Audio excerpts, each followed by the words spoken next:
Hello beautiful people and welcome to the channel, A Life After Narc.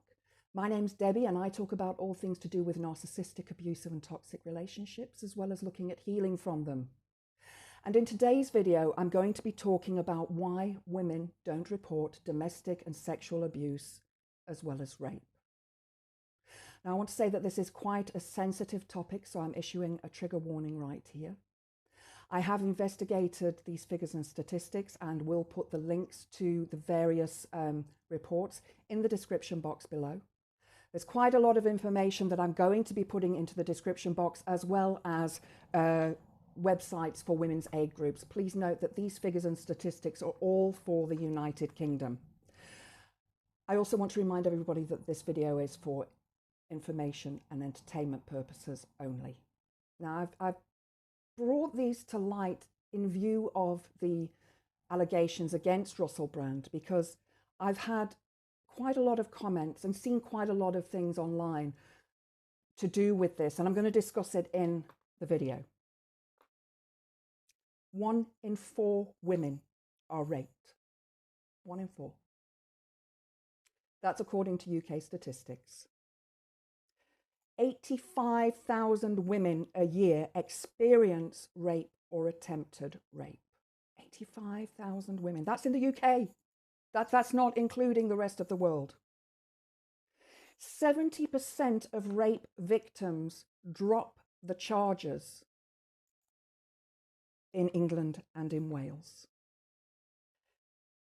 1 in 7 women have been stalked by an intimate partner. 20,000 calls per day go to domestic violence hotlines. Those are the ones that ring. How many don't ring?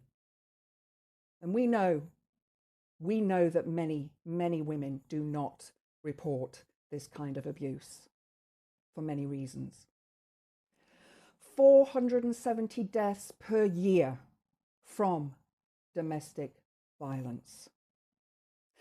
97% of women in the United Kingdom have been sexually harassed. 97%. That means 3% of women haven't. Now, this 3% of women probably live in remote areas where the crime levels are incredibly low. But 97% of women have experienced some form of sexual harassment. 1 in 7 women have been victims of severe physical violence. That includes beating, burning, and strangulation. Under 1% of reported rapes lead to a conviction. And this is because, as I said earlier on, 70% of women drop those charges because it takes up to 2.5 years for those cases to go to court. Many women say if they'd known that it was going to take this long, they would not have reported and they would not have laid charges against their perpetrator. In 2020, a Victims Commissioner report says some police officers say the reason that they made fewer referrals to the CPS, that's the Criminal Prosecution Services. These are the people that take these cases to court. We're prosecuting fewer cases.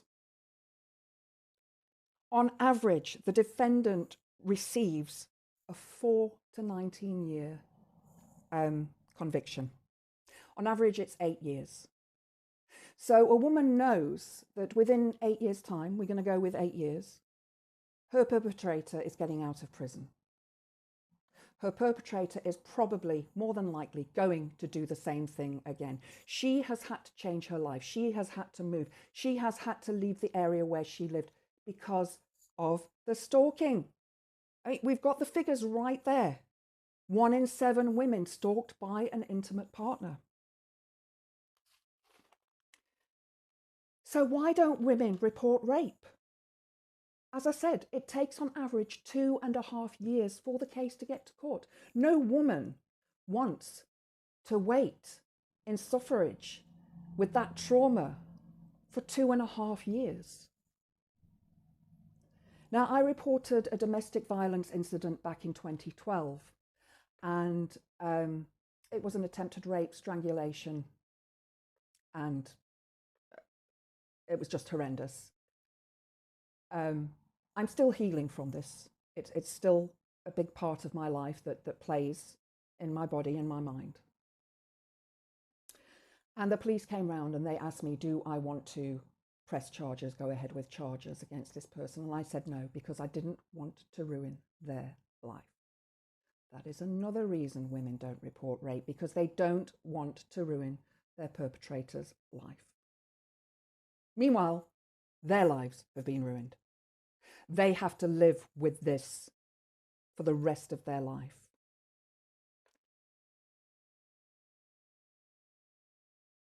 The onus is on the victim to provide the evidence. This is the only crime where the victim has to provide the evidence. In a murder,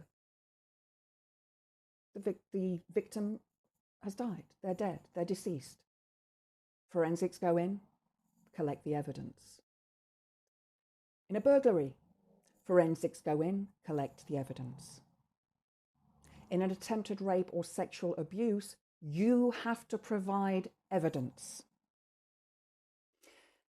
The victim has to prove that it happened. So many men cry, it's unfair, I didn't rape them, it was consensual. But why would that percentage of women actually report this, actually drop the charges? Not because it was a false allegation, but because they're scared, they're afraid, they're trying to heal from this horrendous trauma that they have gone through. The sergeant at the police station may well throw out the case, because they know, as I've already said, that the CPS will give them back the evidence and say there's not enough evidence here for us to prosecute. After my narc left me, he laid charges against me. Yet he was the one that had me pinned to the floor with his arm around my throat. When I found out about this, went and laid charges against him. You know, I was the one that was being held on the floor with an arm around my throat, like that. A headlock.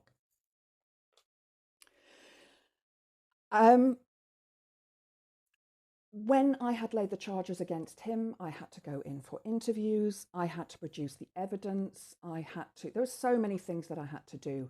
Luckily, I had got information about the abuse that had happened to me in 2012. I had written it in my diary. I'd kept a copy of the case number. I had friends that were aware of what happened, so I had witnesses as such.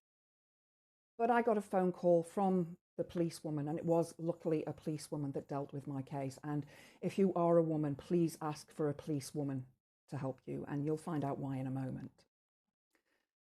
She rang me and she said, there's not enough evidence, the sergeant threw it out. I cried. I cried because this person is going to go on and do it to somebody else. Our police force is typically misogynist here in the UK. The Sarah Everard case, and I'm going to link the details, it's from a Wikipedia page. I'm going to link those details into the description box below as well. For those who don't know this case, for those of you in the UK, you are probably very well aware of this case. Sarah Everard was walking home. This was after the lifting of the lockdown after COVID. She was walking home from a friend's house. It was at night. And a car stopped, and it was an off-duty policeman. He arrested her. He put her into the back of his car. He drove from London to Devon, where he raped her. He strangled her. He burned her body and threw the remains into a nearby pond to try and cover his crime. His name is Wayne Couzens. He was found guilty. But the officers that were working with him nicknamed him the rapist because That's what he was like. They knew what his behavior was like. They didn't report it to their senior officers. It was a joke. It was a joke. And it is a joke that we know that there are many police officers within the Metropolitan Police in London, but probably around the country, who are misogynists, who use their badge and their power to dominate and sexually abuse, domestically abuse and rape women. Many women who have gone through that are not going to come forwards because how can they trust the police? Another reason that women don't go to the police is because they can't trust them. Some other reasons women don't report rape or sexual abuse: they're not believed. They're just not believed by their friends, by their family, and by the police, and by the perpetrator's friends, family. They're not believed. Oh, but how could they seem so charming? How could they do that? No. If they'd have done that to you, why didn't you leave before? Because it takes up to 2.5 years to get to court. As I said before, a woman doesn't want to spend 2.5 years stressing and worrying and trying to arrange her life around something that is probably going to be thrown out of court. Because, as I said before, only 1% of cases of rape and sexual abuse that go to court are found to be convicted. 1%. Women know there's no point. Why should we put ourselves through this? Because nobody listens to us. Because the system is misogynistic. As I said, the woman or the victim has to supply the evidence. The police don't look for it. You have to supply it. The victim or the woman is shamed and blamed because she wore a short skirt, she wore a low-cut top, she was drunk. Why should we shame and blame these women? It's wrong. We should be able to wear what we want when we go out and not be attacked for it. It is not our fault that that man decides to rape us because we're wearing a short skirt. It's the man's fault. The victim has to relive that trauma every day. Every time she tells her story, she is reliving that trauma. It gets easier over time. I promise you that. It does get easier over time. But, excuse me, the fear is there for life. As I said, 1% of perpetrators are convicted. 1%. It seems pointless, doesn't it, going to court 2.5 years later, to be in court for 2 weeks, 4 weeks, 6 weeks, to go through all of this information, to be made to feel guilty, to be shamed, to be blamed because you were wearing a short skirt or a low-cut top, or you were drunk, or perhaps you had been texting this person through Tinder or some other dating site, and perhaps the messages were sexual in nature. But that doesn't mean you're asking to be raped or for them to have sex with you without consent. One question that is asked by many men and women is, why didn't they report it at the time? And this is in relation to the Russell Brand story. Why didn't these women report it 10 years ago when it happened?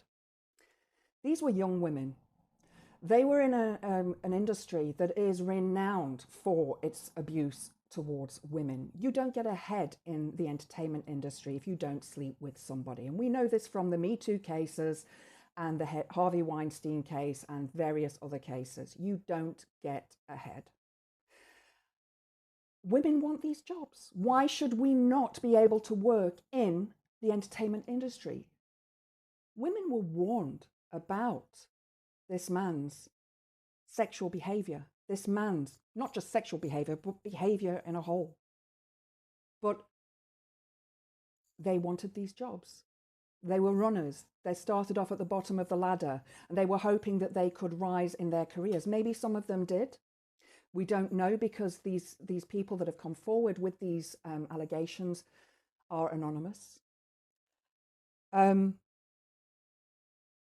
he was a cash cow for the entertainment industry, for the channels that he worked on. He was making a lot of money for them. These women probably had to sign non-disclosure agreements where they were told to keep stum about these things that happened, not to mention it to anybody. And non-disclosure agreements can last for a few years. So they may well not have been able to say anything because they would have been taken to court. This is just a backwards system. We women live in fear of this happening to us. We are warned by our mothers from a very early age. Don't walk home late at night on your own. Make sure you have a friend with you. Don't get drunk if you're out on your own. Don't wear short skirts. Don't wear low-cut tops. What we wear and what we do should have no influence on what a man does. Just because we're wearing a short skirt does not mean that you can rape us. I had a comment from a self-professed boomer that his actions were okay. Now, this is to do with part of the documentary on the Dispatches documentary, where one of the women stated that she had consented to have sex with Russell Brand, and he had asked her, would you like a condom or not? And she said yes, she would like a condom. Halfway through the encounter, he had removed the condom, and she only realized afterwards. And that can happen, you know, it can happen. It does happen. God, it's happened to me. How many of you have had that happen to you? Pop it in the comments below.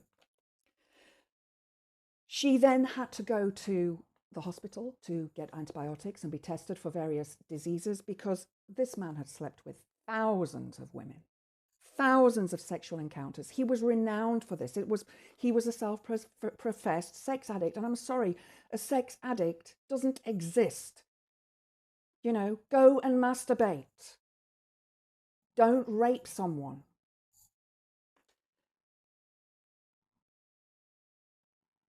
There is no regard for the woman in this, none at all. The woman is there to be used. And this stems from caveman times, guys. This is thousands of years old, that women are seen as objects. We are not people. We don't have bodily autonomy because the man has control over us. Another comment that I had was that he'd been clean and sober for several years, was married to a nice woman and has children. Yeah, fair enough. But that doesn't mean that he didn't do what he did 10 years ago. That doesn't excuse his behavior from 10 years ago. If this behavior is true, then he should be tried for it. And we know now that another woman has come forward and she actually went to the police with her case. So, fingers crossed.